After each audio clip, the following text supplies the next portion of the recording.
All right. Well, hello, my friends in the Miracle Morning community. This is Chip Franks. I'm the Chief Miracle Worker for HAL. And today we have the live meditation masterclass. So we are going to get started here in just a little bit.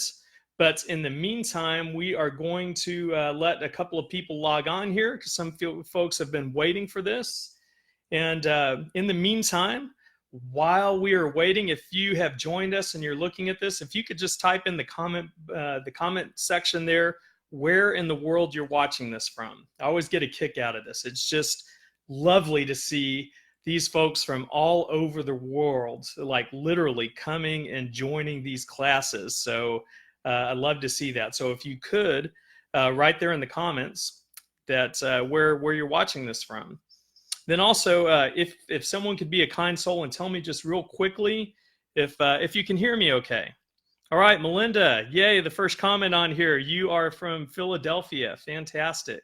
So we have a couple of more people joining us here. And Melinda or anyone else, can you tell me, is the microphone volume, is it okay? Can you hear me all right? I just want to make sure.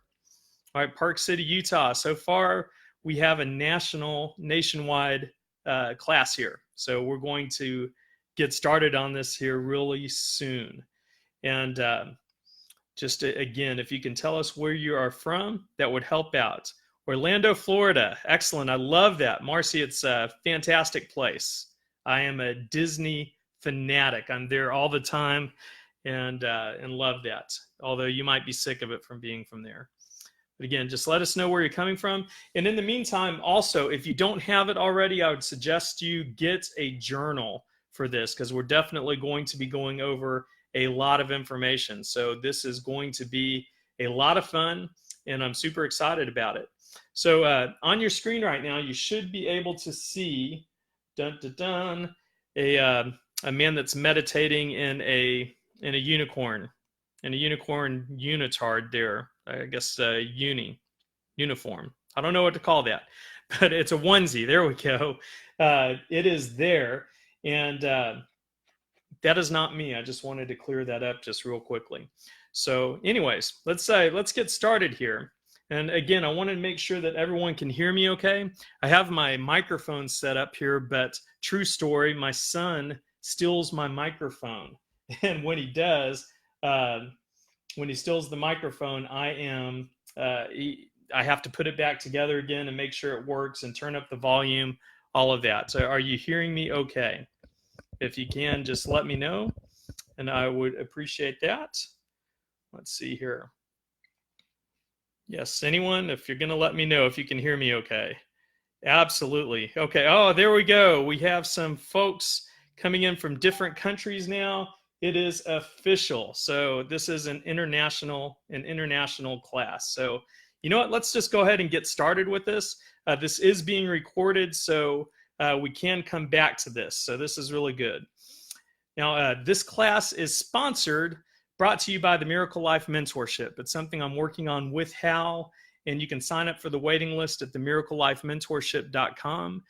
We have put off exactly when it launches, but in the meantime, if you get on the list for that, there's a waiting list there, and we're going to send out some goodies and some information and some things and some classes like this completely free, designed solely to enhance your life.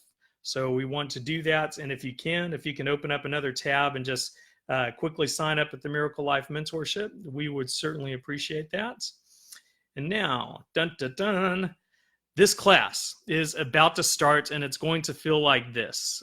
Like you're going to be getting a lot of information coming to you fast and furious. So, and that's kind of ironic, being that it's a meditation class, and we're talking about slowing down and being mindful and being silent here. So that is what we're doing here. And hey, look, Chris Plow, my good friend, just signed in. That is awesome. Thank you very much, Chris. Good to see you, man. So best practices for this class. Get your journal. I've mentioned that, and take some notes with it. There is something absolutely magical, like when you get some information in your head and it travels from your head through your hand to a pen and on paper. personally, I think it's like imprinting it on your soul and make some type of neural connection for you that helps you remember things a little bit better. And then something else I'd say here is set a time to come back to this. Now, if meditation and learning how to do things differently is something that's important to you, which I would suggest that it should be. If it isn't, it's something that can really help your life out a lot. Then set a time to come back to this video, come back to your notes on it and your thoughts about this. And when you take notes, I think you know this, but consider and write down what you're thinking about it. The thoughts that come to your head, because that's what's most important out of this, is the thought that it inspires. And then spaced repetition it's been shown many, many times to engage in learning. If you see something once, you're not real likely to remember it. But if you see it several times, and especially if it's spaced over time, then that's something that your brain seems to respond to, and it comes back. And then lastly, I would say that if some of what I say in here makes sense to you, I would resolve to try some of these practices. And again, no one's forcing you to do that, but just again, consider it for yourself and see if it's right for you. Now, here is the intention, and I think this might be the last time we see this picture. I just love this picture. It's hilarious. But by the end of this class, you're going to have several tools and ways to help with your meditation practice. I'm going to talk about the meditation practice in itself, and I don't want you to leave without getting something that's very, very useful. So if you can, and I think that this is working on here. Yeah, I'm seeing some comments on here. Just type in what you want to get out of the class, like what your intention is. And if you can do that, I would appreciate it, because I want to find out. Yes, Carolina talks about motoric memory. That's fantastic. Yes. When you write things down, I didn't realize that there was even a term for that. So that's fantastic. Okay. Just think about this. What do you want out of your class? And if you don't want to write it in the comments, that's fine. Write it down on your journal. And think about this. Now, why? Why do we even want to meditate? Why do we want to get better at this practice? And I think a lot of you know this. And I haven't put all the sources on here, but I've studied this a lot of ways. And I bet if you're in here and you're on this class and you clicked play to see this, you probably know a lot of this. But one of the biggest ones that everyone talks about is stress reduction. I am about to go through and show you exactly what happens in the brain when you start meditating. And it's pretty amazing. It's something that can literally take someone from a fight or flight response down into a deeply relaxed, calm state. And of course, in most cases, that's better for you. Not as good if you're running from a saber-toothed tiger, but in our world, it's definitely good to reduce the stress. Then also, it lowers anxiety. We're, again, talking about brain waves and what happens at higher brain waves versus lower brain waves that we see on meditation is that anxiety and anxiousness and fear, those types of things just seem to disappear because your brain is operating at a different level. Emotional health. It's been shown that depression and just how you feel about yourself increases when you're doing meditation. And I think that is, one, in part because of the practice, and then two, it's because you're doing something better for yourself. And when you do that, when you do that, you're going to feel better about yourself. And I see this. We have some people want a better understanding of meditation, want to make meditation an automatic habit. That's fantastic. Why it's so important, we're going over that some now. This is great. Learn to work with the subconscious mind. Excellent. Learn to stay focused while meditating. Guys, thank you for this. This is wonderful. And we are going to go over a lot of these because, again, I've done some research into exactly what happens with the brain, and this is really fascinating stuff. Of course, I can geek out on it, and it's a lot of fun. Your attention span and your focus, they get better with meditation. We're going to talk about this because a lot of people think that meditation is only quieting the mind and that it's horrible if you have thoughts that enter. And I actually, that is something, again, we're going to talk about it more, but when the thoughts enter, that's completely fine, because when you deal with those thoughts, you're actually making your mind stronger and you're improving your attention span and focus, which we'll talk about. Also, improve sleep. This is amazing.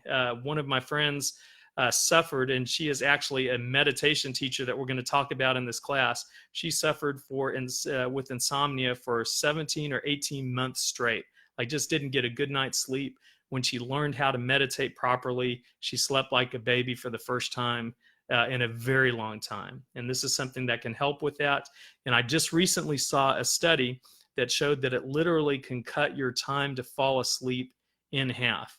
So especially if you have insomnia, if you have little problems going to sleep at night, this is something that will truly help.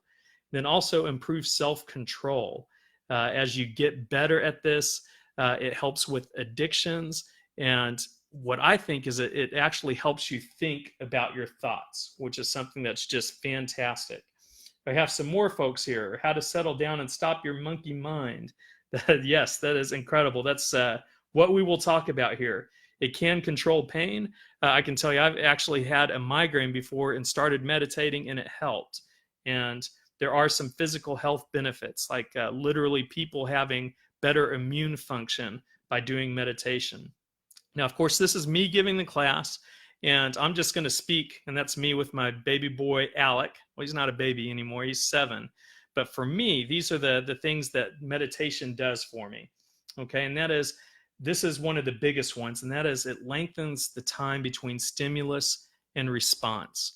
Now, I've talked before, you may have heard this before, but reaction is typically a bad thing. If you react to a drug, if you react to something that someone says to you, that's bad. But if you respond, it's actually giving you a chance to think about it and then choose the appropriate reaction. And for me, meditation seems to slow down that time between a stimulus and response. Like when I meditate, I'm a lot less likely to honk at a driver that cuts me off, or do something like that. It helps me be more calm and focused. I'm mentally sharper when I do it versus when I don't do it. And then here's something we're going to talk about, because I do some meditation that's a little bit different than most, and it gives me some phenomenal insights. And we're going to go over that because some of that's not technically what you would call meditation, but we're going to define meditation as it helps us. So this is good. And also, this is something I'm really big on, and this has helped me tremendously, is increased joy. I'm about to go over a practice with you that's helped me a ton with this, and it's something in my meditation that I look forward to every day, and I can tell you without a doubt I am a much more consistently happy person since we've done that. And then finally, for me, I feel closer to God, and I want to be very careful with that. And in fact, I have a disclaimer on this, all right? And that is, I say God, and I use the word here in the class and several other places quite liberally. I just use the word God.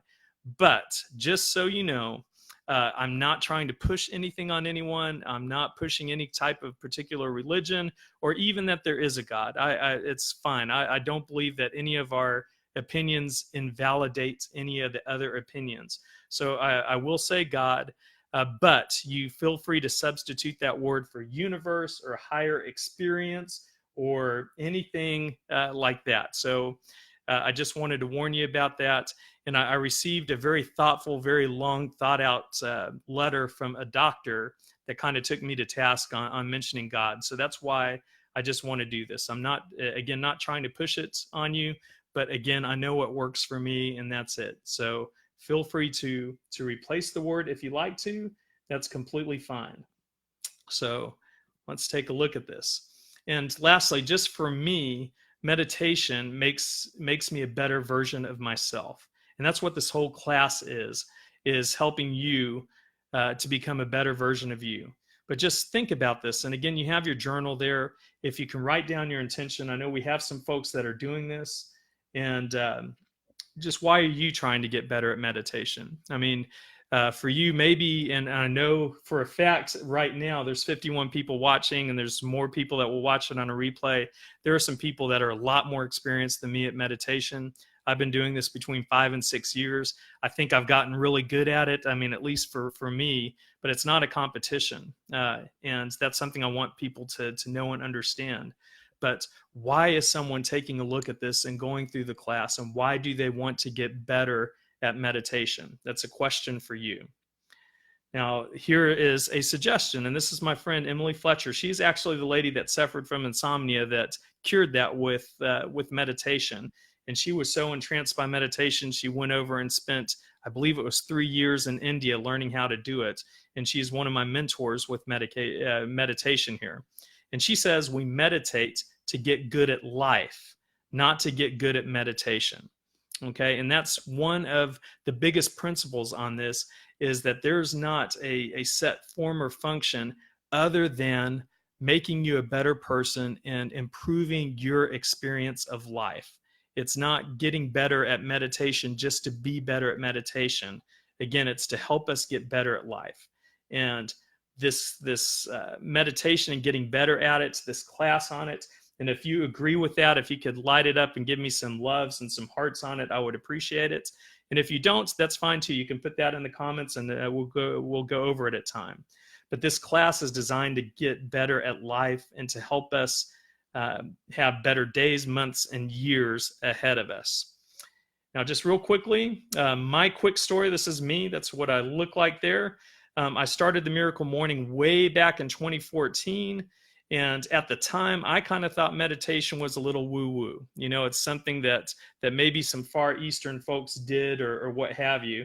And all right, see some likes coming in and some loves. Thank you very much.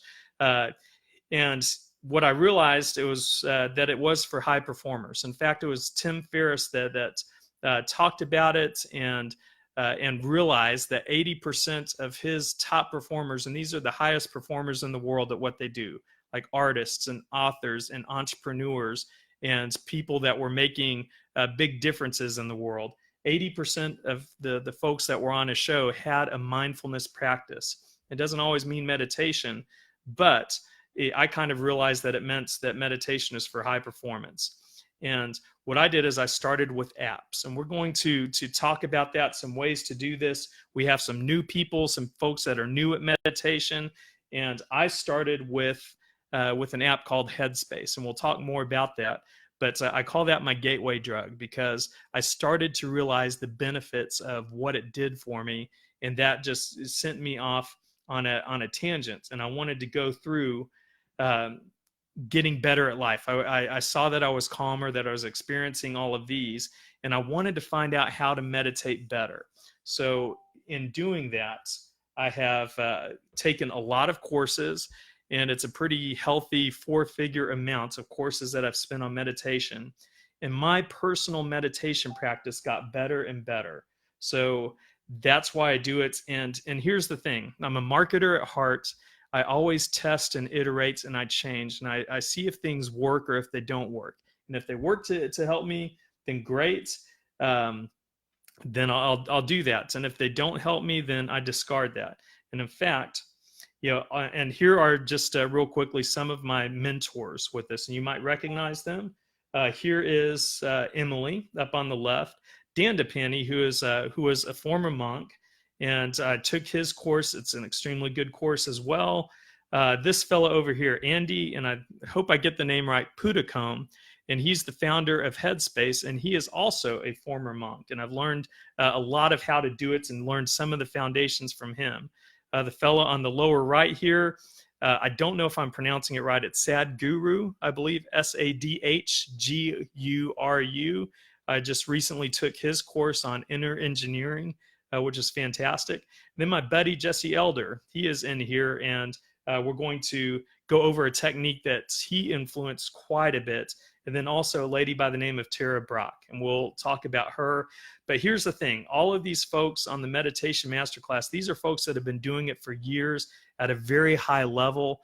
And I know I've received questions on this already, and a lot of people are like, am I doing this right? Am I doing this meditation? A lot of people feel really awkward. And they're wondering, am I doing it for the right length of time? Am I breathing the right way? Should I use guided or unguided? Is it okay to use an app, or should I just be on my own? Am I sitting right? Is this the way to do it? And here's the thing. We're going to do what works. And I know I've kind of beat this to death already. Bruce Lee here, that's him being a DJ there. He says, use only that which works and take it from any place that you can find it.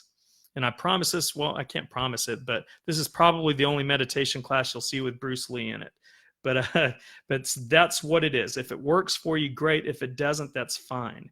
And you're not doing it wrong if it's effective for you. Now, your way can be different than anybody else's, and that's fine. Now, what I like to do is find several different places, see how they do it, and then I see what feels right for me. And a lot of times I'm going to take it and tweak it.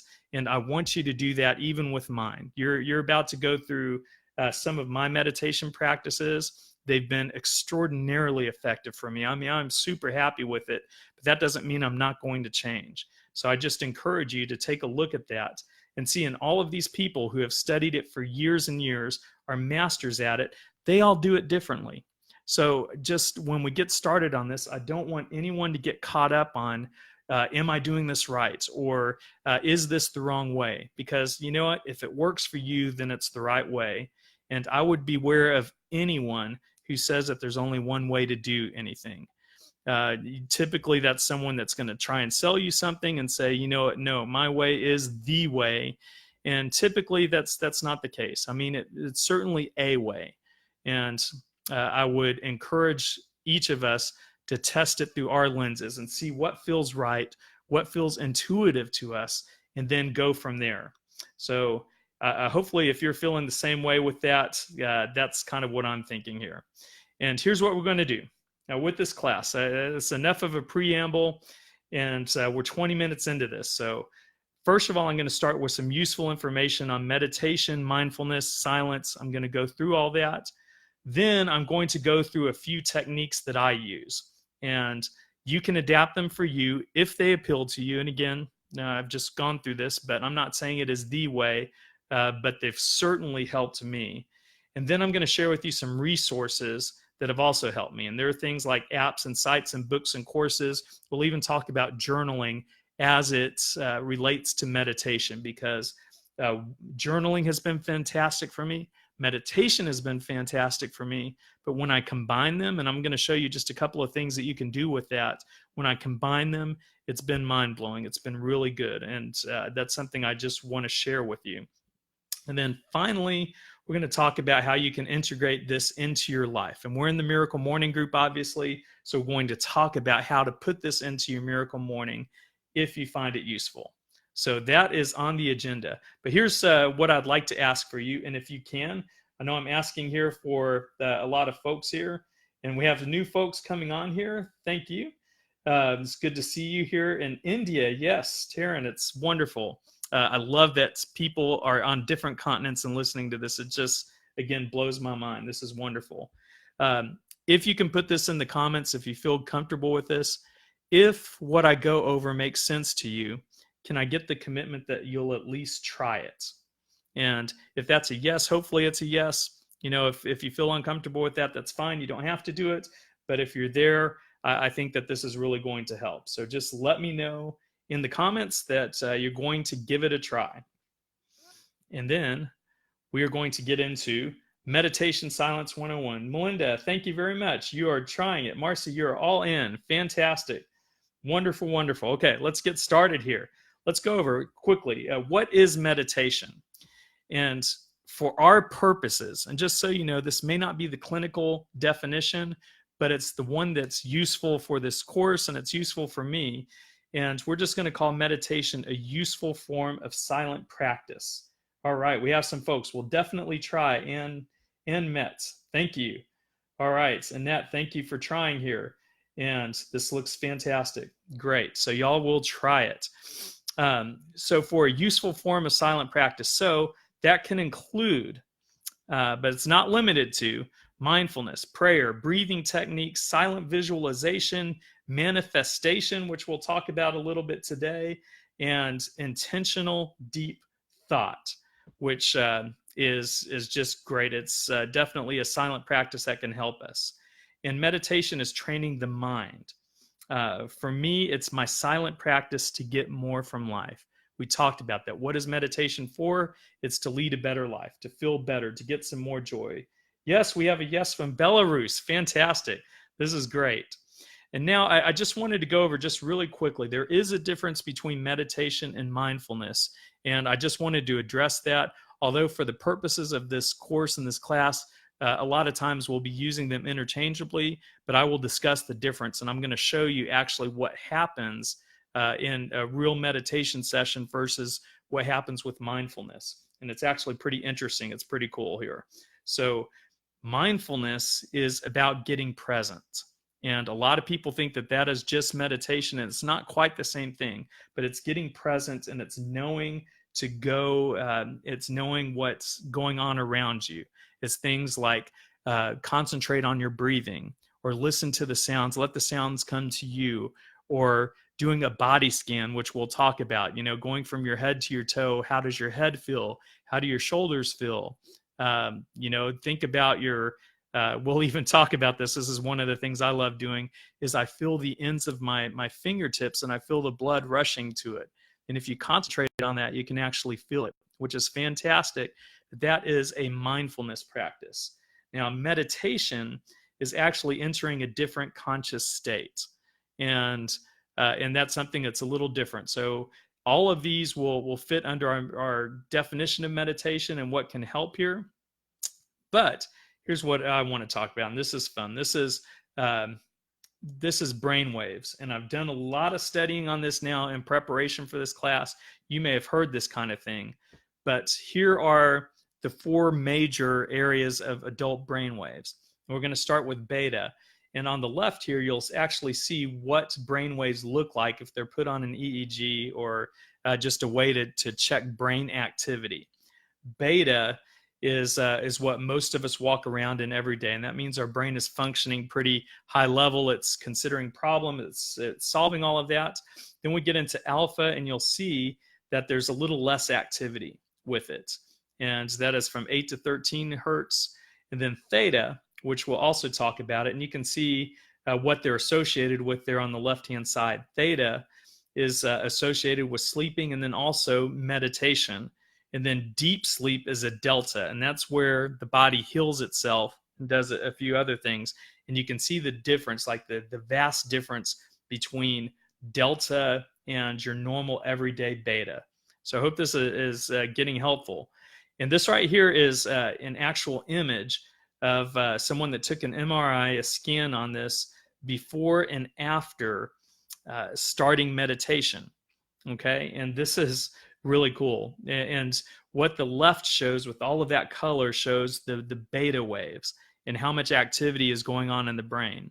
And what happens with meditation is it actually slows that down and the beta disappears, and then you drop into the alpha waves and the theta waves, sometimes even the delta waves. And we'll talk about that because that's kind of rare, but that happens with people that get into deep meditation.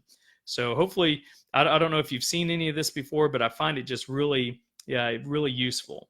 So beta, we've talked about it, it's a waking state and then normal consciousness. This is what we're at most of the time. Now, next is alpha, and that is a relaxed state, receptive. Okay, we'll talk about this receptive because there's actually a neat little hack that we're about to do with that. And it's also associated with mindfulness. And we've talked about the difference between mindfulness and meditation. Now, you can actually, when you get into mindfulness and you're very conscious of your surroundings and you're silent and you're listening to things and feeling things and smelling things, that is actually an alpha state. And most people will also just call it a calm state. And now the theta state, this is more associated with more of a deep meditation. Okay, and I won't say very deep meditation, but a meditation, and it's deep relaxation. And it's also what you're in when you're having dreams with REM sleep, which is pretty cool. I have a ring that I use that measures how much REM sleep I get every night and how much deep sleep I get every night. It's pretty cool. And then I put the last one, the number 1. When you're in a theta state, it's often here is the theta state is associated with people having a sense of oneness, like oneness with other people, oneness with the world. And it's where I guess the individual ends and the collective begins. Carl Jung, the psychologist, talked about it, and he called it the superconscious state. And or some people might call it the collective intelligence, or some people might even call it God. But that is all associated with the theta state. And then finally, the delta state. And this is when you're in very deep sleep and extremely deep meditation. And we're going to go through that. There's a method that I'm going to show you that I know for a fact I've gotten down into delta states before, and it is very healing. It feels wonderful, and it's where your body kind of recovers from the activities of a day. So this is how meditation works. And please forgive my, thank you for your patience with my rudimentary drawings here. But what happens is if we look here on the left side, in a meditation, we are going from beta states, and that's the awake, fully awake states, to a relaxed alpha state, to a deeper theta state. And usually that's where meditation ends, and then it starts coming back up. But it can also, you can drop all the way down into a delta state, to a deep, restorative, peaceful state, and then come back up, back into the land of the living, and getting back to your beta waves when we do this. So this is like the path of meditation. And meditation doesn't speed up your brain. You may have some different thoughts and feelings and emotions and ideas, especially ideas, because when you're in an alpha state, that is when most of the ideas and the creativity come from. And you can actually get that when you're in a meditative state. But your brain actually slows down to get into that state. So you have more insights, more ideas, and it's kind of magical, but it's done so by your brain actually slowing down and not speeding up, which seems kind of counterintuitive, but that is the way that it works here. So now, just real quickly, I think if any class on about meditation, we have to do this. We're just going to do a quick breathing exercise. And what I want to do is for us to consciously get from a beta state, and from me being excited and talking loud and being enthusiastic about this, and we're going to drop down into an alpha state. And the quickest, most easiest way to do this, and I hope you're taking notes on this because this is super important for anyone who wants to learn something. If you're doing things like visualization or vision boards or things like that, this is something that's going to help you quite a bit. I mean, it's something that's just really, really interesting. So here's the breathing exercise. If you can, if you're not driving or anything like that, just close your eyes. And what I'd like you to do is just take in a deep breath to a count of 3 and hold it in your chest and feel your chest expand. Hold it for 2 seconds and then exhale for a count of 6. Let's repeat that a few times.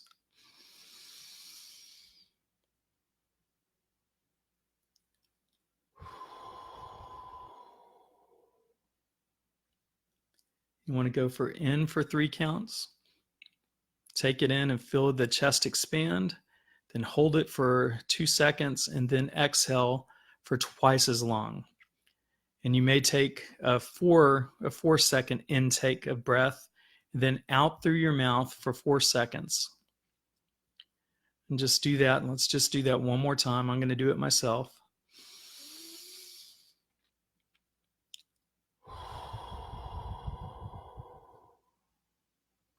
Okay. And now, here we are.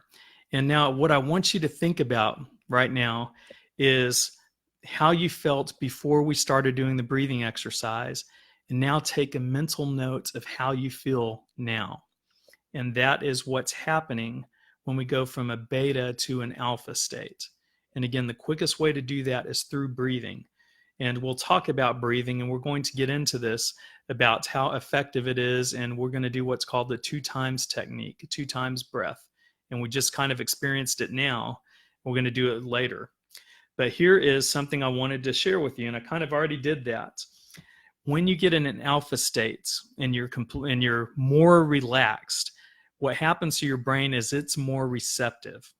And yeah, the science behind this, I'm sure, is going to back me up on this. But when you're on beta, it's a little more like a fight or flight mode, and you're considering everything. You're in the day-to-day, things are coming at you really fast. You see 1,000+ marketing messages a day. You have to discern, your brain has to filter.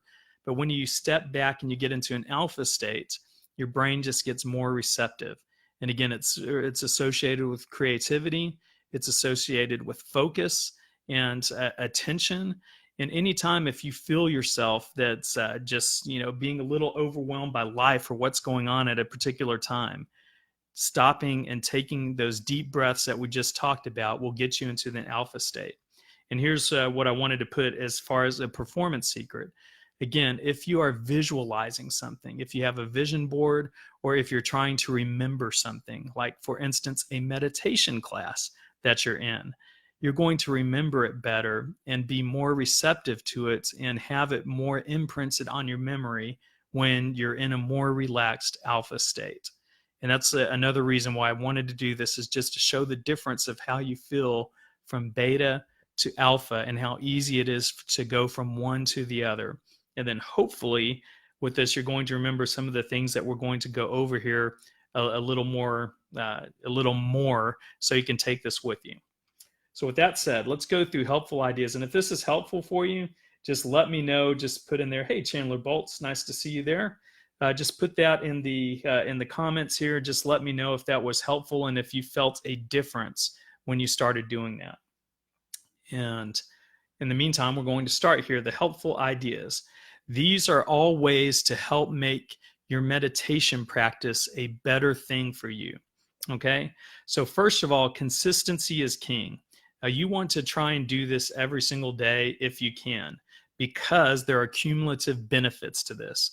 I think there used to be a commercial on that was really funny that had a really overweight guy that stood on a scale and he jogged around the gym and then he came back and stood on the scale again. And I think some people think that meditation is going to be a quick way like that, but it isn't. It's cumulative benefits. You exercise to get benefits over the long term, and it's the same thing with meditation. And it will train your brain on all the things that we talked about, on attention, on focus, on being able to lengthen that time between stimulus and response. Some other things. You want to reduce the variability in your practice.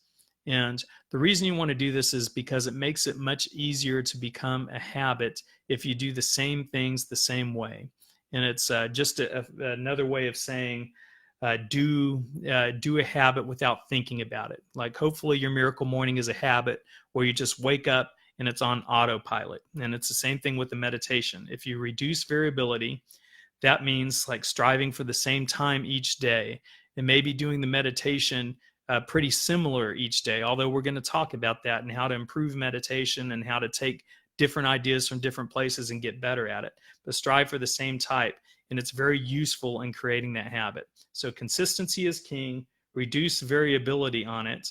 And then also here's something that's really effective in this, and that's setting the bar low. Like a lot of people say, oh man, meditation, this is fantastic. Let's go do it. I'm going to do this an hour a day. Dalai Lama, eat my dust. I'm going to do this. Here's something I'm putting in here. 1 minute a day is okay. And if you strive for that low bar, but you make sure you do it each and every day, the habit's going to get easier and easier. Now, of course, I would recommend a longer practice than 1 minute a day, but it's the consistency. And it's the fact that it's cumulative and the fact that it becomes a habit, so it's part of your life. That's what's important.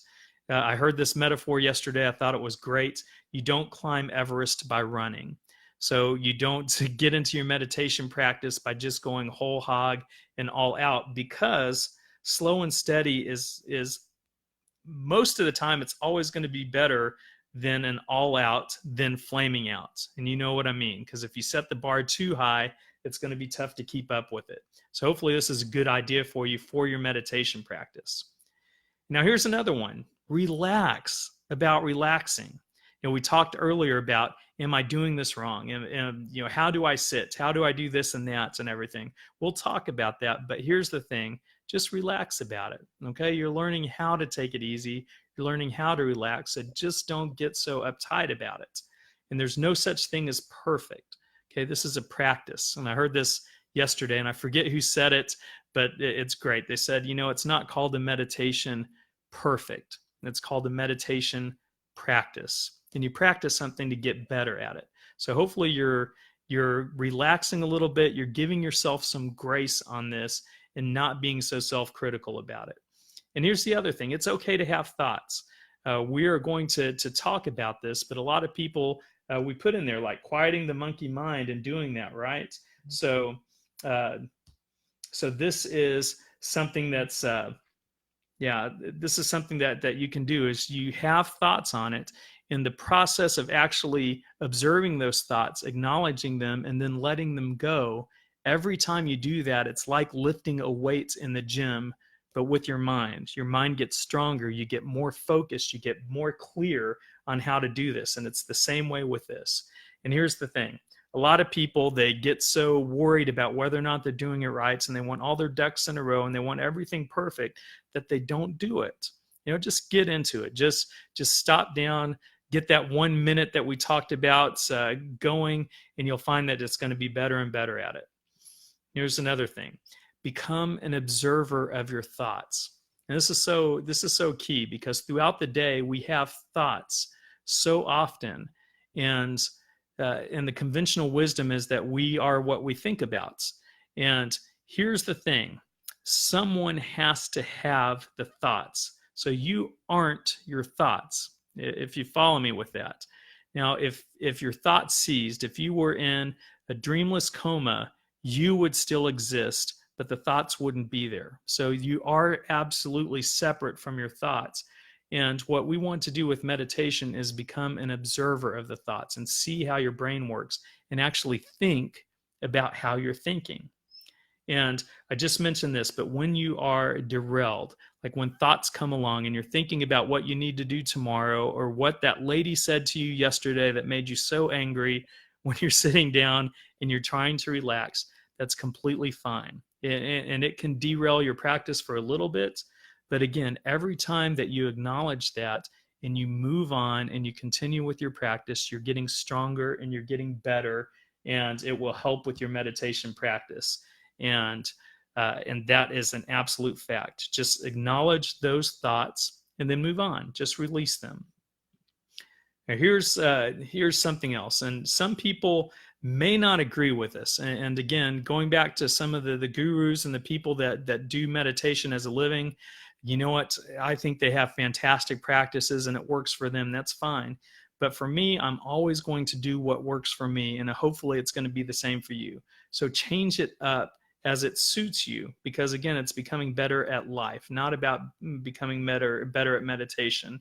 And then the last part is just commit. If your meditation practice is important to you, if you're seeing benefits from it, then commit and actually write it down. If you have a journal right now, just say, I commit to my meditation practice, making it better and making me better. All right. And now we get into some useful methods with this. And this is really cool. Now, what I'm going to do is we're going to start off here with beginners. And I talked a little bit about this. Tim Ferriss introduced me to the Headspace app. He did it through his podcast. It wasn't a conversation we had. And this is something that if you've never done meditation before in your life, this is something that I just recommend because it was really good for me. And what's cool about this particular app is that it's simple. It's on your phone, and it's guided. So the gentleman that I showed at the beginning of this, Andy Puttycombe, is a former monk, and he makes the meditations. He does all of the meditations for Headspace. It's guided, it's easy, and they tell you everything. They'll tell you, okay, sit in the chair with your back supported and your head free, and close your eyes, take these breaths, and they walk you through everything. So you just never have to worry about, am I doing it right? And what's great about that, and again, I think that this personally for me, it was a stepping stone. It was a way to get started, but it gave me a great foundation. And I learned about things like the body scan and the mindfulness with coming to your senses and thinking about the different smells and the different things that were out there. And I experienced a lot of benefits from doing Headspace. So if someone is, a meditation snob and they look down on you for doing that, one, you don't need to tell them that you're using an app. That's completely fine. But two, again, going back to what works and what's useful for you is what you want to do. And that's, again, why I recommend just doing that for beginners. And they have a special, I know we're going to talk about this a little bit later, but they have a free 10 by 10 program to get a taste of meditation. And just what it is 10 free meditations for 10 days for 10 minutes. And just so you know, Headspace does charge for their services after your free trial. But again, you can start with a free trial, kind of learn how to do that. And if it's good for you, great. If it's not, that's fine too. But at least it's going to give you just a really good foundation on which to grow to. And don't worry if you're an experienced meditator and you're listening to this and you're shaking your head at it, we have some good meditation methods coming up for you too. But that is the Headspace method. Again, my gateway drug into meditation. I'm really grateful for it. And in fact, before I get started talking about the God book, in which I'm excited to teach you about, this is really good stuff. One of the best meditations I had in my life was from the Headspace meditation app, and I did a full hour of meditation on it. And I definitely got into a theta state and probably a delta state. And it's one of those times where I just kind of knew that I was in a meditation. I wasn't sleeping, but time just kind of disappeared on me. And I woke up an hour later and I felt like I could almost levitate from doing it. I just felt like I was vibrating and alive, and yeah, things were wonderful. So that kind of thing can happen with the apps for doing this. So yay, Marcy just downloaded Headspace. Hopefully that will be good for you, Marcy. I hope you enjoy it. And I know I'll mention this before, we don't have an affiliate sponsor with any of these folks. The only reason we recommend anything is because it's been useful for us in doing that. So anyways, we're going to talk about the God bookend. And remember my my warning about God. You can call it the universe bookend or whatever you want to do, but you'll see why I call it that in just a little bit. And this is modified from the Prime Light meditation from my friend Jesse Elder. He is a superhuman being, really, really cool. And what he taught was a 4-phase meditation. And I have taken from that and adapted it to myself, which again is completely fine and it's okay to do. And honestly, when I do this, I get peace. I get insight like crazy. And we're about to talk about insight because, again, this is a little different meditation method than maybe what you've heard or traditional mindfulness techniques or things like that. It does incorporate some of those into it, but this is different. And I feel like I have a superpower with it. And it makes me so happy to do it. And again, I'm really happy to share this with you. So here's what the God bookend is like. Okay, and actually, before we get into that, the picture here, this is where I've been doing my meditations in the morning and my miracle mornings. This is from the back porch of my house. My daughter's car is out there in it, so kind of spoiling an otherwise perfect picture because, man, look at those legs. They are awesome. They're a little sexy. Sorry to get your mind away from meditation by putting those on there. But what I wanted to put on this is for this meditation, and the way I like to do it, I actually can lay down and just be really relaxed for it and just get in a super relaxed position. And it's not the way to do all meditations, but for this, it's completely fine. And this is me sitting in a zero gravity chair. If you have any of those, it's just a really good way to do it. And seeing the sun come up, I just feel awesome doing that. I'm in awe of creation and the beauty of it all. It just so appreciative of it, and it makes me really happy. So that is how you can sit. If you can't do it outside and the weather's great, super, but if not, that's fine too. In this particular meditation method, there are 5 phases of equal length. Like right now, I am doing it for 25 minutes, and I have 5 minutes with each of these phases of meditation that we're about to go through. Now, for you, you may just do it as a 5-minute meditation or a 10-minute meditation. It is completely up to you, and you do what works. But here's something that's really important. Is the next part is stay still. Now, we talked earlier about going from beta to alpha to theta waves. Now, when you move, it affects your brain states. And it actually, if you're in a theta state, for instance, and you move and you scratch your nose or you adjust or something like that, your brain will actually get more active and you'll go from maybe theta to alpha waves. Or if you're in alpha, maybe you're all the way back to beta when you do that. So I think it's really important to try and stay still. And then the last part is use a timer. And I'll talk with you about the tool that I use here. And that is this here on the right-hand side. This is my 25-minute God bookend. This is an app called Insight Timer.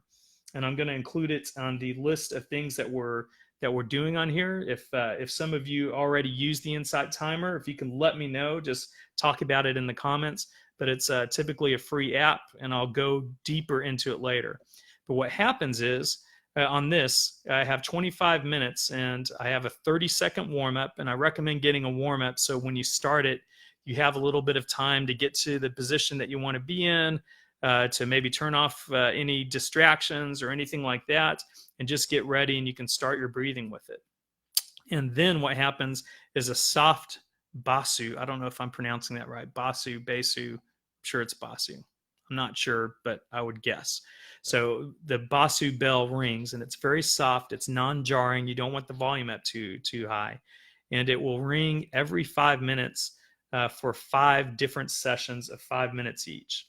And this is what I do. And I hope, and if y'all are experienced meditators and you've never tried this, I really encourage you to do it because it's something that's extremely powerful. And here are the 5 phases. And I renamed them from what Jesse does. I added one. And then I also made them all P's so they're a little easier to remember here.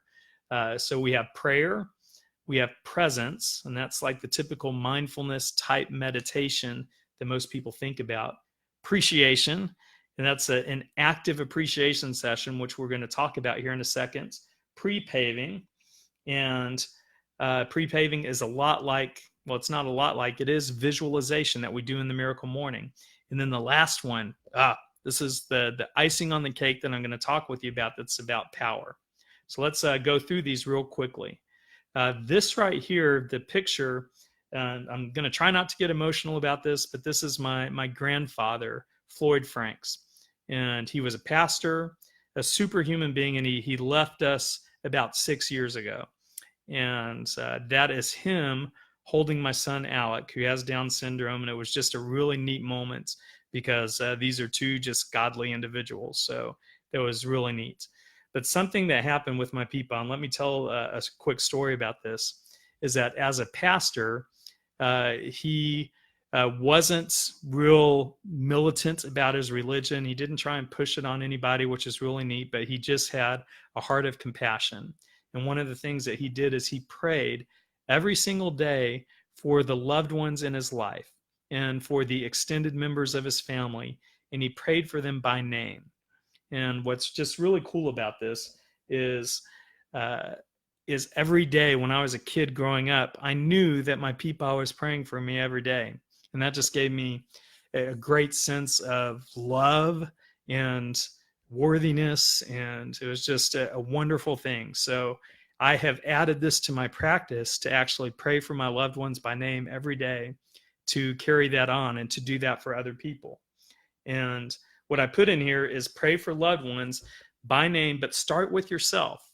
And I know that might fly in the face of convention about that, but here is my take on this. And this is why taking time for yourself for a miracle morning or for a meditation practice, it's so important, is because you are filling up yourself. And the cliche is you cannot pour from an empty cup. And when you do that, you are filling up your cup so you can then take care of others. And it's the same way with the prayer. I start with myself, and I give thanks. I thank God. And again, you can use universe or higher power, greater intelligence, whatever it is that resonates with you, that feels right with you. But I give thanks, and then thanks for the blessings. And I give blessings to myself. I just ask for myself to be blessed in different ways. And I'm deserving of it. And if you're listening to this and you're hearing my voice right now, I promise that you are deserving of that too. And there's nothing selfish about it. And in fact, you wanting the best for yourself is one of the most selfless things that you can do, because you're not doing it out of conceit or out of greed, but if you're doing it so that you can give other people an example of how it's done, or that it's okay for them to do it themselves. And you can just give a subtle challenge to them that it's okay for us to engage in self-care, because once you do that and you engage in the self-care, then you can take care of others. But if you agree with that, just give me a love on that. But start with yourself and then go through your loved ones and actually name them by name. And again, this is my practice. So again, use it, take it for what it's worth. If you like it, great. If you don't, then that's fine too. But go through them. And this is something that's really neat. And sometimes if I think about a friend that's going through a hard time, I will pass on a prayer for him or her. And it may not be anything that you believe in, but even well-intentioned thought. I think it helps. Some people, many others think it helps. Maybe it doesn't, but it sure makes me feel better as well. And sometimes I'll pass that on, or just text someone and let them know, hey, I was thinking about you today. I hope you're doing well. But that is it. That's the first part, is the prayer. The next part, the second phase, when the bell softly rings, I move on to the second phase, and that is presence. Yay, Dean. Thank you very much. It sees that you've already learned so much. Presence. This is the part that's typically the mindfulness section, and what a lot of meditation is when people do guided meditations or they run through their senses or whatnot. What I do with this is I start with the 2 times breathing, the 2x breathing. And I learned that from Emily Fletcher, and also in Headspace, they don't call it 2x breathing, but it's the same type of thing. I go through a breathing practice that settles me, that calms me, that gets me in a very relaxed and mindful state. And then I do the come to your senses. And that is, you listen to anything out there. And it's kind of interesting. When I've done this as a guided meditation, a lot of times they say, you don't go out to listen to things, you let them come to you.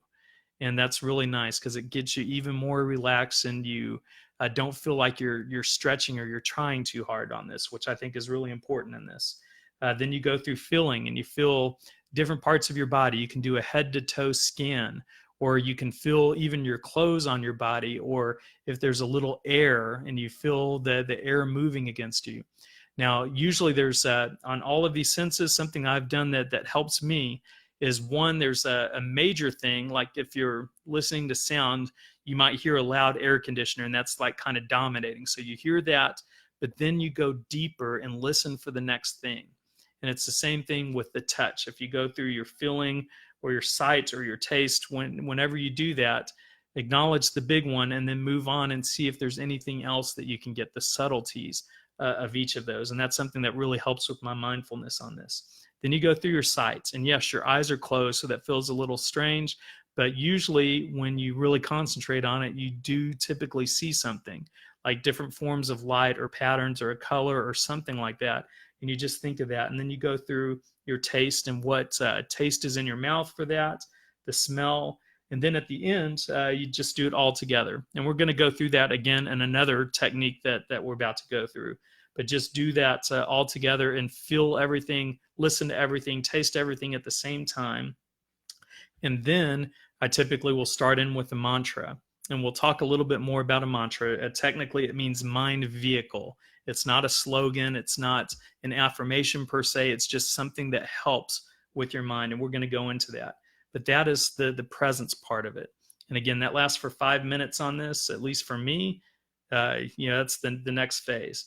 So then the next phase, pardon me, that is my timer telling me it's 2:00 my time, and that I need to check my planner for things going on. So anyways, the next part is appreciation. And of course I cheated on that to actually get a P word out of appreciation. Now this part is so much fun, and I love this, and it's made me a more joyful person. So I hope you can try this, even if it's not part of the God book. And if you do it on your own, this is just a practice that I highly recommend for getting more out of life and just being more joyful. And that is to be active, to actively appreciate. So That is not waiting for gratitude to passively come to you, like we're talking about sounds coming to you passively. This is you going out to greet things that you truly appreciate. And it can be different ways to do that. Yay, Dylan, you love this. Marcy, this is amazing. Thank you. You can see the replay on it, Marcy. So I hope this has been good for you. So the appreciation part of it can be a stream of consciousness. That means you can go through your mind and think about all kinds of different things that you appreciate. People, memories, future things that haven't even happened yet. You can appreciate those. There's no need to wait on that joy. And or different things that have happened in your life. Or here's another one. I didn't even put it down here, but I do this often, is think about an obstacle or a challenge in your life that may be quote unquote bad in your life, and think about how you can appreciate that and how it can be good. And you can do that in your stream of consciousness of going through different things. And then the other thing that we have here is the deep dive. And this is typically the one that I do. And that is, I will focus on one particular thing. And it can be a relationship that I have, a certain person that's in my life. It can be a past event, something that happened to me, like, oh my gosh, I was born to these parents at exactly at this time. I have their unique set of genetics. They met at a certain time and place, and I would not be here if that had not happened. I mean, if you stop and think about that, it's a crazy coincidence that any of us are here and we're exactly as we are. I mean, it's just, it's kind of amazing to think about. Those are the kind of things that you can go on your deep dive of appreciation. Like, I know the other night I kind of had a little argument with my 15-year-old Allie. And so the next morning I did a deep dive of appreciation on her, and just thought about when my wife and I had the conversation to actually start trying to conceive her, and when she was a baby, and like little quirks that she had when she was growing up, and fun times that we had. And it was just wonderful. And I came out of that meditation and doing this appreciation practice just so much more in love with her than I was even going into it, if that's even possible. But those are the things that you can do, and we can get more in depth into this. But that is the third phase of my practice here. The next one, this is actually a miracle morning practice. So this is really good, and obviously I think it fits really good for the miracle morning, and that is pre-paving, which is visualization, and it's setting the road ahead for you. It's working through goals, overcoming obstacles. If you see yourself like losing weight or getting in shape or running a marathon or writing your book or teaching a class or having impact with people or saving enough money to quit your job, whatever that might be, you imagine yourself overcoming those obstacles. And something that I got from Sadhguru, who's again one of my mentors on this, is his visualization has the perfect hymn. Like, he visualizes what he looks like, what he sounds like, what he does, and just visualizes himself acting perfectly and thinking perfectly. And then he carries that out to his family, and the family life being as perfect as he would like. Just, those visualizations and thinking about it and smelling it and hearing it and making all of that happen. And then he projects it out to a perfect nation and a perfect world and takes that into it. And that's something I've been doing lately, and it's just been fantastic. And then also through here, we'd say your health, through your relationships, and essentially your miracle life, like what life looks like for you when you pre-pave this. And it's so much fun. And what's neat about this, if you've been on this for a little while, if you remember that you're in either an alpha state or a theta state at this point in the meditation. And when you're there, your soul and your consciousness, it's so much more open and receptive to what you're feeding it at that particular time. And that's why I think a lot of this, like the appreciation I just mentioned, and this visualization, it just sits on your soul and becomes a part of you. And at least that's how I visualize it. And I think that it's for me. So that's good. Yes, Becky, say pre-pave equals a picture, definitely. And we'll talk more about visualization, but you can see like a mind movie, like where you see yourself as a third person, like you're watching yourself, or you can actually try visualizing from your own eyes, like what you would see and how you would feel as you're doing each thing. Oh my goodness. Oh man, I just went back. Let me go back to that. The power. This is the one that I was so excited to show you. Let's see here. Oh goodness gracious. All right. I missed that. I just went through that super fast. The power parts. Let me try and go through that. This is the most important part of the meditation, and I had a great picture on it, and I don't want to mess this up by trying to get it back. But the power part. This is the part that I think is like the superpower, and it's why I call it the God bookend or the universe bookend. Again, whatever you want to call that, is because I started it with prayer, and then I'm ending it with power. And what this is you can actually go. I have got to get back to that. There we go. Okay, there we go. Yes, I got it back. I have to get back. This is where I connect with that higher power. Okay, and I will often do this. I'll get a journal beforehand, and I'll think about a challenge that I have in my life, or something that I want insights on, and something that I want clarity for, or something I need courage for. I mean, just anything like that. And what I'm doing with this section is I'm essentially asking for help and connecting with the higher power, and then allowing the insight to come to you. And for me, this could be, whatever ideas might come into mind, or things that can help me, or people that I might need to connect with, or just anything and everything that's going to help me with that particular thing that I want insight on. And I'm asking this higher power, I'm asking God for help and instruction on how to do this. And what this is this is intuition, and it's asking for intuition, and it's giving you a feeling about how to do certain things. And if you think about this, in our everyday course of life, there are very few times where we typically do something like that. It's not in most meditation practices. Maybe it's journaling, if you write out some problems that you have and you have that conversation on paper. But this is just asking for that help. And it's one of my beliefs that you ask and ye shall receive. It's a biblical thing, and we can debate the Bible or not debate it, but I think it's a kind of a metaphysical thing, is that the universe has your back and it wants to help. So when you ask for help, you're going to receive it. And oftentimes I'll think about those challenges, and here's what I do a lot of times, and this is just really fun, and hopefully you're writing this down, is next best steps. And that is, next best steps in your life of what to do next in whatever it is that you're doing. So a lot of times it happens, and I will think of things that honestly I wouldn't have thought of just on my own. And I feel, again, like I have a tag team with a higher intelligence on this. So that is what power is all about. And now, if you try this and you do it yourself, I think you're going to find that it will probably surprise you at how much you can think and how much clarity you can get on things and how much insight.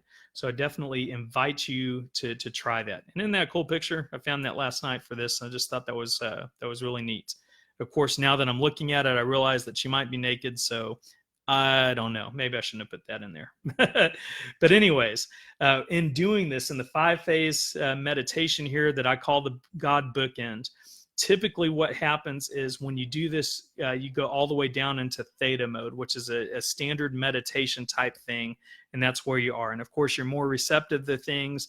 It's very good. It helps with creativity and insights. And I think that's why the God or the power parts at the end is so effective with it. So that is what's happening. And that's where you are when this takes place. So anyways, that is the God bookend. Hopefully you can take things from that and use that in your life, because again, it's been extraordinarily helpful for me, and I hope so for you as well. And now the next one. I know someone was online here and had already done this, but this is from my friend Emily Fletcher. It's the Z technique, or Ziva meditation. And she talks all about it in her book, Stress Less, Accomplish More. It sold a bazillion copies on Amazon. I think she was number 6 on Amazon at one time for over all books, which is pretty cool. And she details this method. And we'll talk about it a little bit later, but she even has a course and all of that for it. But here is what happens with the Ziva meditation. Okay, if you're taking notes, write this down. I'll always talk to you about how to sit. And in this case, you do want to be comfortable, but you want to sit with your back supported, but your head free. And this is really important because on this one, you can drop down into a theta state.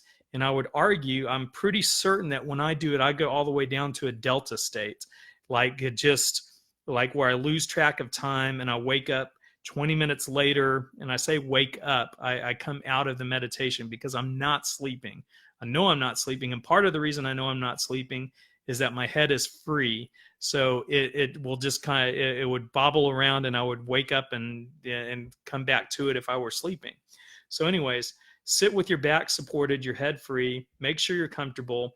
And as we've gone over before, thoughts are not the enemy. So if they come in, you're just getting stronger by acknowledging them and moving on. On this, you might also want to set a timer. I use the Insight timer. And what I do for this meditation is I just set it at 25 minutes. And the only reason I have a timer for this is if I did fall asleep or if I fell into such a deep meditation that I would wake up an hour later, which I guess it's happened before, once or twice. Still not sleeping, but just waking up and like, what the heck just happened in the last hour or two? That can happen, but that timer, it just goes off just in case that happens. Here's what's so cool about this. It can be done anywhere. You don't have to be in a silent place. You don't have to have your perfect room or sacred place or special pillow or mat that you sit on or anything like that. One of the very best meditations I ever had was in the middle of a whole bunch of kids playing on a giant jungle gym inside. And they were really loud, and I still did a meditation because I'm weird like that. And it was fantastic. So anyways, you can do that. You can do it anywhere, and you don't need anything. You don't really even need that timer. And Emily recommends this 2 times a day, and and there's a specific reason for that. One is basically for maintenance. And with this form of meditation, it can actually reduce stress for you. And not only reduce stress, but it will actually work on, I guess how she puts it, is it clears out past stress that you've had.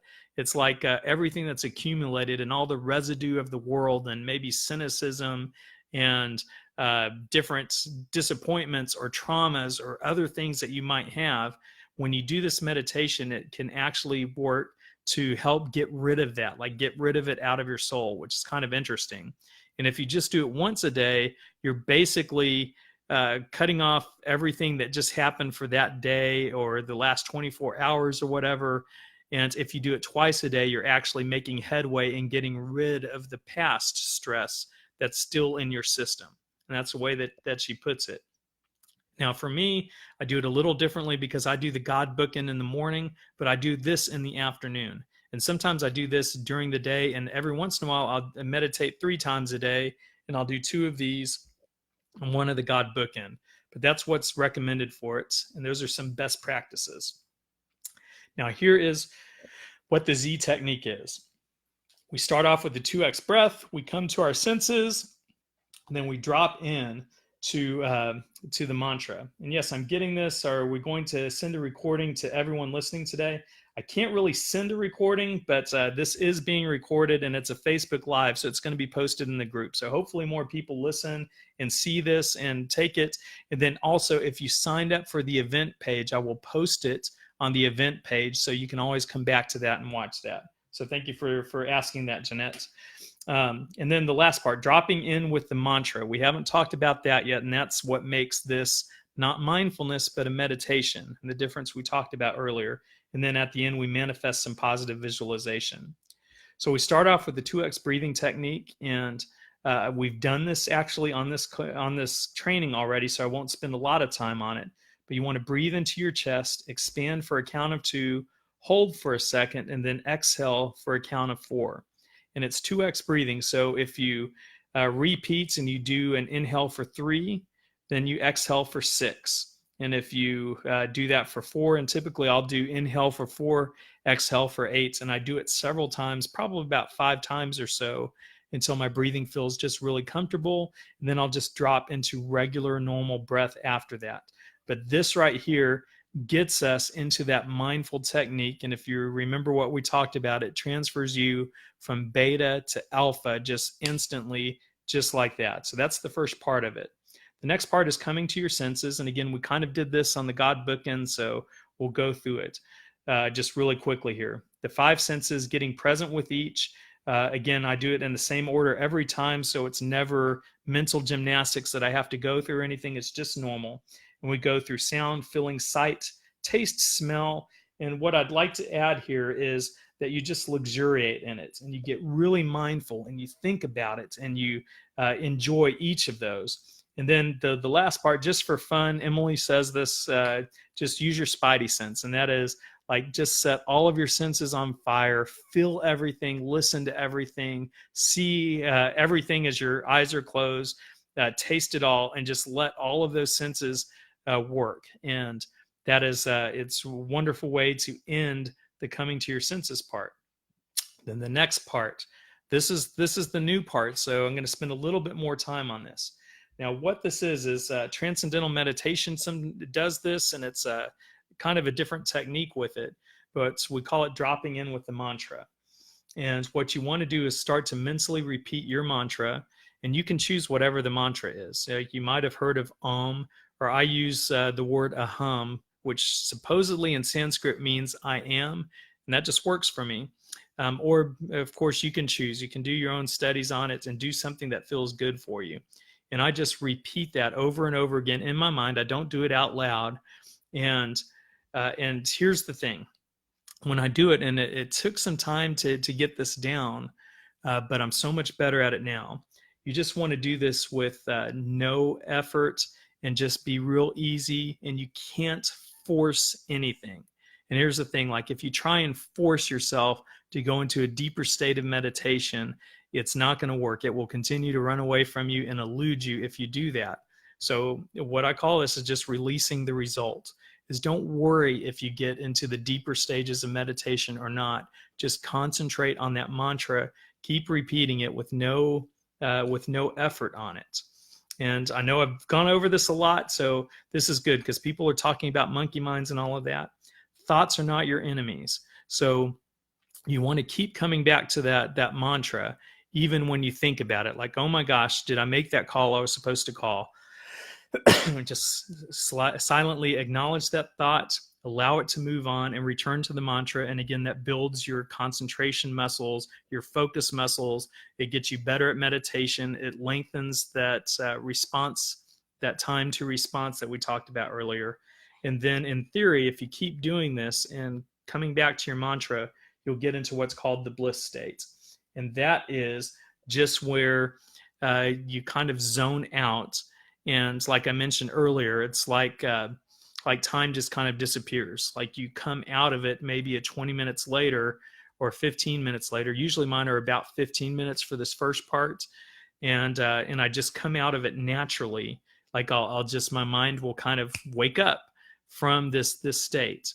And that bliss state is what you want to get to. And it's not sleeping, and you're going to feel the difference when you do this. It's not sleeping, but it's certainly not being awake. You're just in a different mind state when you do this. And that's why it's so effective. It's because it's something that doesn't really exist in our normal day-to-day existence unless we do this type of meditation, unless we do meditation, period, as we're defining meditation here. And here's the last part, and it's manifesting. And it's very similar to the pre-paving before, or visualization from the Miracle Morning. But this is what Emily says. You just keep your eyes closed and you think about all the things that you want in life. You think about your goals coming easily, how you want to feel. And I'm a big proponent of joy, and I think it's the best thing that we can do for ourselves and others is to feel joy. So you think about that and you manifest joy, and you think about joy being in your life. You see it in your mind's eye. You think of it happening for you. You think about your relationships and how you'd like them to be, maybe how you will act or how you will respond. And you just want to manifest, again, what you see in your life. And I mentioned this before, but you can do it as a mind movie, like where you see yourself doing all of that, or from your own eyes, like what it looks like as you are the person doing that. And I've tried it both ways, and both ways are very effective, and I'll go back and forth on exactly how to do that. But that, my friends, is the Ziva technique from Emily Fletcher, and it works really good. And now what's really cool about this is when you do this, you actually, I believe, go all the way down into a delta state. Now, maybe if you're not real experienced and haven't done this a whole lot, you might be in a theta state for it, but even that, a theta state is fantastic. Even an alpha state is great because most of us aren't in that during our normal course of day. But if you can go all the way down to delta, again, that's where I think that the healing occurs, where Emily talks about past traumas and stress being removed from your body and your being and just taken off of your soul. That's where it happens. And that's why this is so effective with that. So I hope if you've taken some notes on that, that's been useful for you, that's helpful. And that's my second technique here. So now we've gone over some techniques that I use. We talked all about different things that help meditation that might make it better for you. And I wanted to go over some resources. And again, I put in here, we're not affiliates. Hal and I actually talked about this morning, is that whenever we're an affiliate, we have to be really, really careful because an affiliate, for those of you that don't know, it means like, say, if I referred you to something, then they pay me money. Anytime we ever do that, we will let someone know that, yes, we are a paid affiliate. But here's the thing is we don't really want to do that many times, or most the time, and possibly even all of the time. We're having that discussion now, but we don't want you to think that our advice is tainted, and what we want for you is the best. We have what we consider a fiduciary relationship with you, meaning we want the absolute best for you that are in the Miracle Morning community, and we would never, ever want to lead you astray. So when we give you resources, it's because we've used them, we've talked about them, or whatever. And just so you know, different ones of us in the Miracle Morning might have different resources and different things we'd recommend. So anyways, this is for me. Now, one thing that can really help out is a journal. And I wanted to talk about that. That's me and my journals. You can see them. I am a prolific journaler. I think it is even more so than meditation, which is a bold statement coming from someone giving a meditation class. It's the best source of self-development there is. And there's a couple of reasons for that, but especially when it's combined with meditation. Because if you think about the God bookend that we talked about earlier, if you combine those insights that you have, that power that we talked about at the end, or different things that you might think about during your appreciation sessions, when you get out of that and you write it into your journal to actually do, then that is the moment where that intuition and that power and that help that's come from a higher source actually takes place in your life. Do you get that? I mean, that's how it is for me, and that's why it's a superpower. But here's journals, and here's a couple of notes on journaling with this. Now, when I do a journaling, I put journaling session in here, right? So when I do a meditation session, especially the God bookend technique, what I do is I typically write down my intention. Wow, some folks are watching and seeing the journals. Yes. I will go over journaling, and I'm pretty certain there's going to be a journaling masterclass as well, and I'm super happy to teach that. And Hal and I have already talked about adding that to our live event, the Best Year Ever Blueprints or Beyond, to help people with the journaling, because I love that. I love scribing. I can completely and totally geek out, if you can imagine. If you've already gone through this far, you can see that, but I love that. But when I go into a meditation session, getting back to this, especially when it's the God bookend technique, I will typically write down the intention. Like, what do I want clarity on? Who or what do I want to appreciate during the appreciation session? Is there anything that I want to concentrate on for prayer during that section? And I'll just write it out in my journal beforehand. So again, I don't have to do those mental gymnastics during the meditation. Because if you're thinking too hard and you have logical thoughts, then I think that pulls you back into a beta state, or pulls you back up out of that funnel that we were looking at earlier. So I just want it to be natural and flowing. So I write down that intention, and it makes my meditation a lot better. And then as soon as I come out of the meditation, I will write down my insights and the things that I thought about and that I the insights that I got, or the next best steps that I need to make. Like sometimes there will be a thought in my mind like, oh my gosh, I need to call this person. And it's really strange because I'll come out of that, call that person, and they're like, oh my gosh, I was just thinking about you. And you're like, the Twilight Zone thing goes off in your head like, wow, how did that happen? But it can and it does. So that is one way I use my journal. Another way is to actually take stock of how the meditation is going. If you're having great times with your meditation, if it's going really well for you, you can write that down. You can rate yourself on a scale, on your own scale, from 1 to 10 of how well that's going. And then what I love to do is do an idea list. And I've talked about this before, but an idea list is working out your mind, and it's giving your mind a really good sweat. And one of the things that you might want to do with this is write out an idea, like a topic, like what are easy ways I can make my meditation practice better? And then go to town and try and list out 10 to 15 to even 20 different ways, and your mind is going to sweat over it. But what's beautiful about it is in that quantity, there will be quality ideas that you can use to actually make your meditation practice better. And that's what I like to do. And when I take those courses, I take notes on them in my journaling, and I put a big star next to stuff that I want to revisit or things that I want to include in my meditation practice. Like recently, it's been 2 weeks since I took the class by Sadhguru on his inner engineering. It's a really good class. But one of the things that he taught was that visualization technique of imagining himself perfect, and then his family perfect, and then his country, and then the world perfect. And I just thought that was a neat technique. So I wrote it down, put a star in it. The next morning I was trying it out, and I love it. It's a great technique for the meditation. So anyways, that's what you do, is write down the ideas to improve on it. Another one, I've talked about these, just so I'll mention them real quickly. Apps that I recommend, apps that you can look to. The Headspace app is on the left, especially if you're a newbie. That's a great way to get started. Another one is Insight Timer. And if you look it up, that's the one on the right there. That's what the actual timer looks like, but they actually have free courses. They have things that help you fall asleep, which is, again, it's different than meditation. It's in a meditation app, and they might even call it a sleep meditation. But what that does is it just brings you down to an alpha state so you can go to sleep. It just helps relax you, but it's not a meditation per se, but it's still in the app.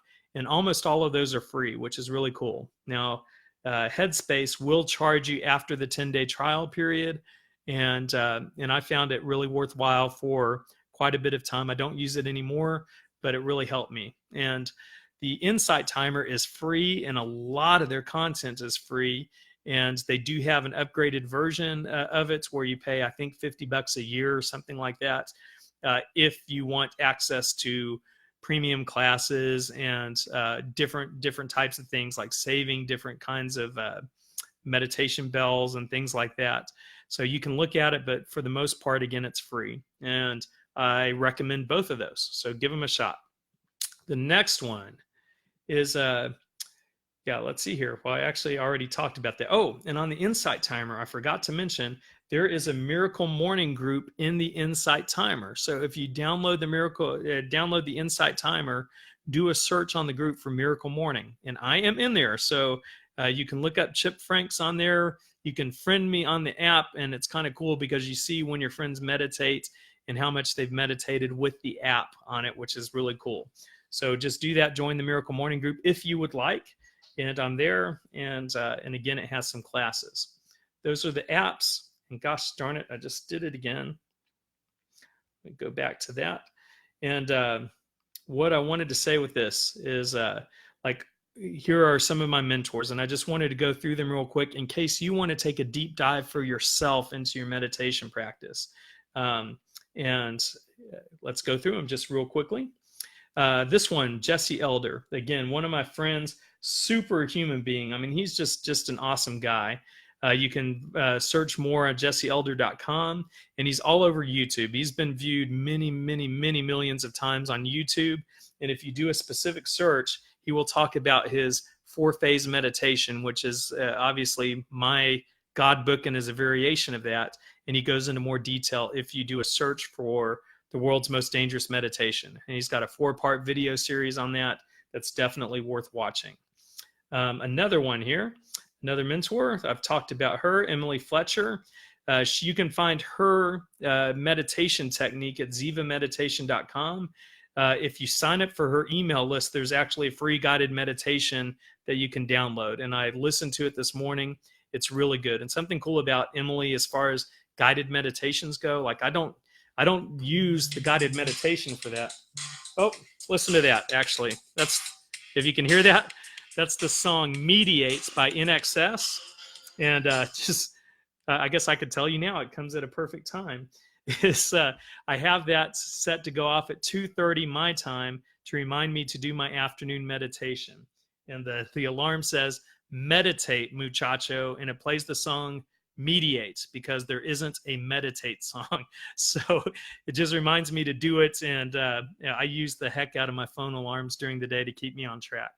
And that's funny because at 2:30, I typically do my Ziva meditation afternoon deal. What's really cool about that, and I didn't mention this going through her technique, is I used to have real lulls in my energy in the afternoon, like after you eat lunch, you know, when you kind of have that dip in your energy, that kind of thing. Well, when I do the Ziva meditation and I get to that meditative state and I do that for, 15, 20 minutes or so, I am refreshed and awake and alive when I come out of that. And I'm not tired anymore. And that is so much better than a 5-hour energy or drinking another cup of coffee to artificially induce that. I mean, it's done naturally and it truly helps my day. And I really appreciate that from Emily. I'm glad I do this twice a day. Never would have thought to do that except for her teaching. So that really helped me. But I was talking about her meditation, and her meditations are really good when she leads them. She was a Broadway actress at an extremely high level, and she's just got that whole sonorous voice and that entertainment vibe going for her that just makes it really interesting. And just also, you can find her on her website and search her on YouTube to go further down the rabbit hole. And then the last mentor I'll talk about on this one is Tara Brach. And I haven't talked about her much before, but there's a picture of her. And you can probably see just on her countenance and her face there that she is just a very kind human being. She is a wonderful individual. So yeah, that's good, Susan. Yes, I do have NXS and U2. And at night at 7 p.m., I'll throw this in here, I have a joy alarm at 7 p.m. that plays Louis Armstrong, What a Wonderful World. And that just causes me to stop and close my eyes and just truly feel appreciation for all of this. So that's it. But anyways, getting back to Tara Brach, talking about appreciation, you can see in her face she's just a very kind person. And if you go to tarabrach.com, you can see all of her meditations, and everything on there is absolutely free, which is awesome. She has in a donation. If you'd like to put a donation, you can, but you don't have to. I actually have donated for her because I just found her material so useful and so wonderful. Search videos for her. Go to tarabrach.com, and she has a whole bunch of guided meditations, and she'll walk you through that. And there's also a free kind of how to meditate class, which is very neat. And I remember taking that a while ago, and I got some useful information out of it, applied it, iterated, put it in my own practice, and then moved on. So you can go over that and also go over through all of her guided meditations. And of course, search her on YouTube. And there's one in particular. It's just really neat. She's got something that she calls the reign of self-compassion, where you forgive yourself. And she has a book called, oh gosh, I'm drawing a blank here. It's Radical Self-Acceptance, I believe. And it's great. And she's all about forgiving yourself and giving yourself grace and taking it easy on yourself and realizing that you are worthy and you are deserving and that kind of thing. And of course, I eat that up. I just love that kind of thing. So one of her talks on YouTube is Waking Up from the Trance of Unworthiness. And I just recommend you take a look at that, especially if you ever have issues of self-doubt or anything like that. That's something that can help out. That is Tara Brach, and I am so grateful to be able to share that with you. And lastly, we're just going to wrap this up. It's been an hour and a half. Thank you so much for listening to this and hanging with it the whole time and taking notes on this. I sincerely hope it's been helpful. Let's talk about putting this together and implementing this in our lives. Okay. All of us take the miracle morning, or at least we should, or we do that. But for your scribing, write down what you'd like to try from this meditation class. If you want to try the God bookend, if you want to try the Ziva technique, if you're just downloading the Headspace app or whatever, just get kind of specific with what you want to do with it. And when you write it down, it becomes real, at least to me. And then put in your intentions with your meditation practice. I want to meditate to feel this way. This is the purpose or the outcome or the intention I have for my meditation practice. So do that for your scribing. The other things you can do is download the Insight Timer. See, some of y'all have already done it. Some of you have downloaded Headspace. I definitely recommend that. So go do that.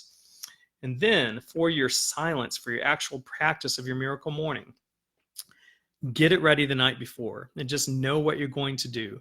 You know, I talked about writing things down in my journal for my God bookend practice so I don't have to do mental gymnastics. You don't want to do mental gymnastics in the morning or any heavy lifting if you're tired or if you're getting your day started. The more you can reduce that friction, the better and the more effective it's going to be. So get it ready the night before, write out the steps in advance so you're not fumbling with it, and then just try some of these methods. And then when you try it, see how it makes you feel. Remember when we did that breathing exercise and you remembered you took note of how you felt before and after that? Well, do that with your meditation and just do what's powerful for you, or what makes sense for you, and what makes you come alive and makes you feel good. And again, don't think that there's any one way to do this. I'm not telling you to do my method or Emily's method or Jesse's method or anybody else's. You do it your way. And I hope you get that from me, because I really want the best for you in that. And I hope you can feel that coming through. And then lastly, just, don't stop searching and keep an open mind. You know, it makes me, I don't know, not angry, but like I just don't quite understand gurus who say, no, I am the only way. So keep an open mind about it. And here's an Aristotle quotes that I wanted to put down. I didn't write it down here because I want you to write it down. In Aristotle, he said that the mark of an educated mind is to entertain an idea without accepting it. And I'll say that again just because you might be writing it down, hopefully. But the mark of an educated mind is to be able to entertain an idea without accepting it. So I ask you to entertain these ideas, to try them out, and then entertain all other ideas. If someone comes along and says, man, I got this great meditation technique, listen to them and go with it and try it and see how it feels and try it on. If it's great, do it. And if it isn't, that's fine. But, you know, as a marketing guy, we do a lot of A/B testing and what works and what doesn't. And I'd ask you to do that for your meditation practice. And really for most everything that you do in your life, it's a good practice to do that. So now we're at the end of this. And if you remember your commitment from the beginning, you said, if it makes sense, you would try it. Now, if you are there, if you can tell me if some of this makes sense, that you're ready to try it, if you can put it down in the comments and let me know about this, that you're going to try it, I would appreciate that. And just let me know. Maybe you're going to tell me what type of thing you'd like to try or something different that you like to do. I'd really like to read those in the comments so I know that maybe, you know, this time and effort that I've invested in this class and delivering it to you can actually help make a life better. And that kind of stuff just fills me up. It fills my soul. I love doing that. And so if you can do that, and then I have this on here. Do you feel that it was helpful? And do you feel that this can make improvements to your life? And are you better for having gone through this workshop? And then if the answers to that, and I put this in feedback, if it's good or if it's bad, if you say, Chip, I don't agree with you about this, this, and this, please send that to me. That's fine. If you did like it, I probably like getting those emails a little bit better, but I really appreciate the ones that are critical, because that's how we learn and we grow. And I combine those words to say that's how we low. But no, we learn and grow from that. And I want to get better at this. I want to provide more value to you. I want to help as much as I can, because I know I speak for Hal and myself when I say this, that we absolutely and truly want the best for you. So send me some feedback on this. This is my email address, and just put subject line meditation so I'll know to look for it and can pick it out of a crowd. And I promise I will read all of those and see what I can get better on. Or if you get really specific and tell me what you liked, then that'll just make me feel really good. So that is it. And lastly, just I didn't know if we'd have time for Q&A. I tend to talk a lot here, but this was brought to you by the miraclelifementorship.com. And if you like this class, if you enjoyed it, if it's been a blessing for you, I would ask that you sign up for the miraclelifementorship.com. And that is our waiting list there. And I'm going to send some goodies out. So if you've already been on the list and you haven't gotten anything, don't worry. That's about to start here real soon. But Hal and I talked about this, and one of the things that we wanted to do here is provide such good information that's free that you would feel that, oh my gosh, if I'm paying for the information, how much better is it going to be? And I can tell you it will be better, because when this is just me doing this part, but when Hal and I get together, it is better than each of us individually. And I'm pretty amazed by some of the stuff that we've come up with in the curriculum already. And I'm super, super excited to share it with you. It's going to be fun. But just go to miraclelifementorship.com and sign up for that. And my friends, my dear loved ones, if you're listening to this, I do love you. Even if I haven't met you yet, thank you for your time. Thank you for your intention and your attention. And I will never, ever take that for granted. I appreciate it so much. And with that, I wish you a wonderful, wonderful day, and have a wonderful day. So thank you. And if this has been helpful, just write something in the comments or email me, and we'll leave it at that. Thanks a lot, y'all. I appreciate it, and I love you.